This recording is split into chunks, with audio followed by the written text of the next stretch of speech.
Hello, it's me James, and welcome back to another episode of Simply Survival. This is the series where I like to show you tips, tricks, and tutorials, and of course, we like to do this in complete survival. In today's video, I'm going to be showing you how to get your very own Bedrock block in 100% survival. Now, there are a few requirements to actually get this block, and one of those is to respawn the Ender Dragon. This is a must to get this glitch to work. However, in Simply Survival, I don't know if you've seen this video, but in that video, we entirely remove the end. That means if I do respawn the Ender Dragon, a lot of hard work is going to just like reappear. What I'm going to do instead of doing that is do this on a completely different world. However, do not worry, I am going to be in 100% survival. So yeah, let's get into this. The items you are going to need to perform this glitch and obtain a piece of bedrock are as follows. You're going to need a locator map. This is very important because this farm is directional.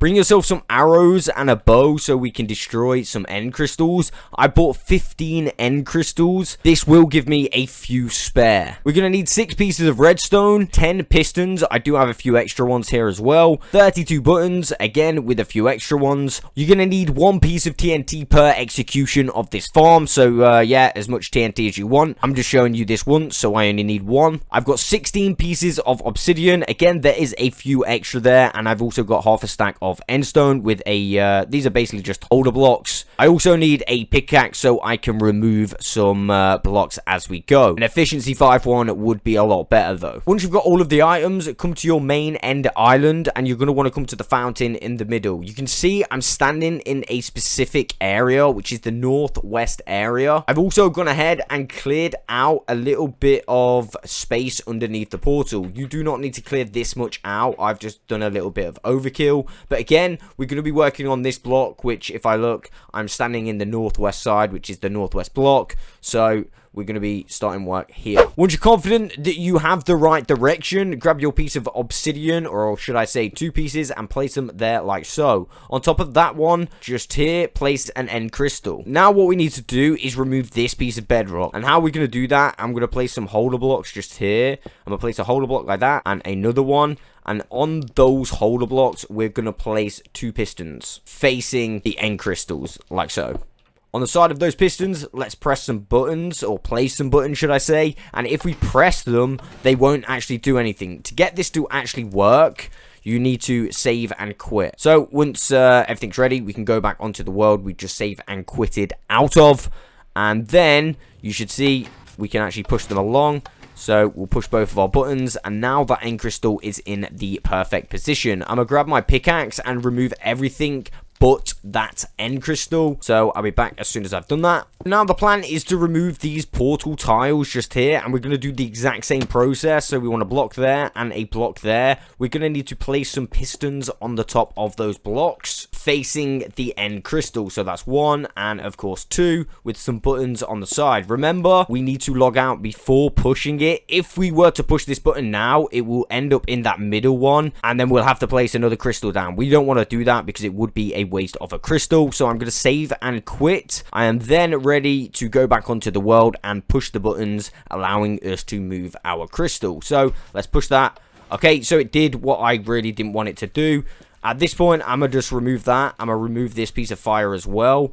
It might do that every single time. If that is the case, you are going to need to place another crystal down like so. I've come back around to this side. Once again, we are going to need to save and quit. I'm going to jump back onto that world, and now we are free to press them buttons. It will just go across like normal. I'm not sure why it's messed up on that first one. It might do that every single time. So I'm going to place a button just there once again with another piston in the center. This will almost definitely help us out. And then a button just there, so we're going to push that with another button on the side, pushing that, removing our final end tile. At this point, I've removed everything but the end crystal, but we do need to remove that end crystal as well. So to do that, we simply want to take a shot, and yeah, there we go. The next step is we want to remove these 3 pieces of bedrock. We're going to use the exact same process. So we're going to want to put a piece of obsidian here so we can place a end crystal. Remember, this obsidian is just 2 pieces below the bedrock portal, but one in front just there, so you get the exact right place. You've got your end crystal on. Before we start pushing it towards the bedrock, we need to make sure that we got 3 pieces of endstone. The reason I'm going to use endstone is because it's a little bit faster to break rather than obsidian. Now we're going to simply place our pistons like we did last time. I'm going to need some holder blocks, couple of pistons on those holder blocks facing the end crystal. Make sure that they are facing the end crystal and not facing downwards, like so. And then boom, boom, 2 buttons, and we're going to save and quit. You'll see what I mean about the solid blocks underneath the bedrock. When we log on and we push it, you can see that it will go on, the fire will go on top of there, kind of thing. So I'm going to push it, and you can see the fire goes on top of there, removing the bedrock. At this point, we need to remove this solid block, else it's not going to push across, okay? So we're going to push this one across. We're going to go ahead and push the button again. We need to remember to remove this solid block. Grab another piston in the middle with the button in the middle. Push, push, and of course, remove that piece of endstone, removing all of the pistons as well, and the holder blocks, including this piece of obsidian. And once again, we are going to need to remove the end crystal. Oh, damn, that was close. Oh, my God. Now, grab yourself some pistons, and in the center 3 pieces of bedrock, we're going to go 1, 2, and 3. Now, behind that, we're going to have underneath, so you might need a holder block like this. We're going to have some obsidian, so that's just 1, 2, and 3. And the reason we're going to use obsidian, in case you want to set this thing up again, with a couple pieces of redstone, and then of course a button so we can turn them on like that. Next, let's have a piece of obsidian in the center piston like that, just in front of it. Let's place a holder block there, another one underneath, and another one there. Let's remove these 3, and now we can actually get our first piston in place. So we can place another 2 on the side, so you can see that those are kind of diagonal to that bedrock there. What I'm also going to do is add 3 pieces of obsidian to the back of those pistons, with a button on the side.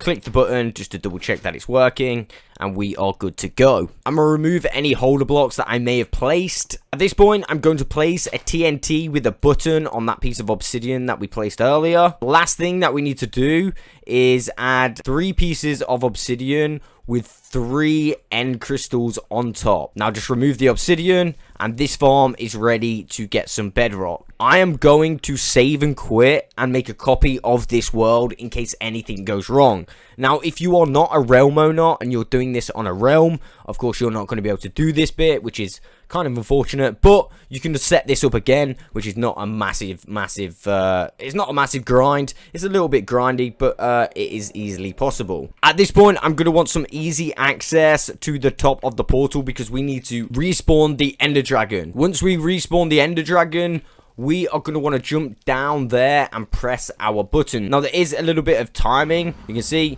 you place those down, which is kind of glitchy, but there you go. Now we need to press the buttons. So press that one and press that one, like so. And when these kind of beams go that way, we're going to press this TNT one and then run away. But I kind of do want to see the explosion. So there we go. We'll press that. I'm going to stand in this corner, and hopefully we get some bedrock, and there you go. We were able to get ourselves 1 piece of bedrock. I've actually done this and got myself a couple pieces of bedrock. However, this time we just got the 1, apparently. I mean, let me just double check. Yeah, we just got the 1. Of course, now the obsidian is still in place for you to set this up again if you really want. You will have to do the first process again of removing the portal and all that. But yeah, there we go. That is how to get bedrock in 100% survival. I kind of wish I could do this in simply survival. However, there is no way that I'm going to respawn the ender dragon after completely removing the end. I mean, maybe one day, maybe, but not today. Anyway, I'll catch you on the next one.